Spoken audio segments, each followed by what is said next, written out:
1861 Sydney Mint Australian Gold Sovereign. My name's Garth, and this is Coin of the Week. This week we're looking at our example of an early Australian gold sovereign. The Sydney Mint opened in 1855, and it wasn't until 1872 that Melbourne joined in.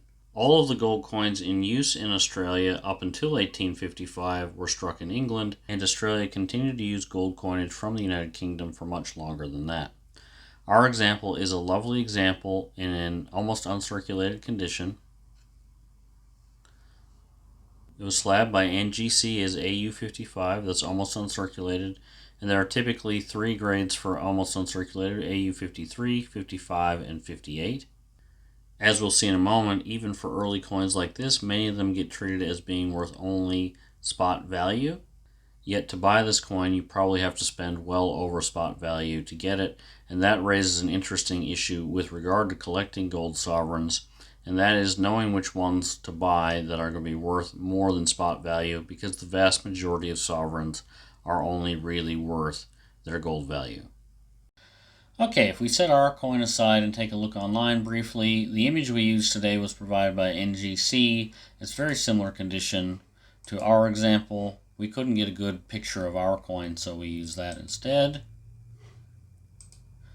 Heading to Numista, we see that it's an Australian coin in the Colonial period featuring Queen Victoria. Standard circulating coin struck from 1857 to 1870. It's a 91.67% gold coin weighing just under 8 grams. If we scroll down, we see that it was struck at the Royal Mint in Sydney, which was the only place they were minting coins at that time in Australia. Our example, which I've highlighted here, has 1.626 million examples struck.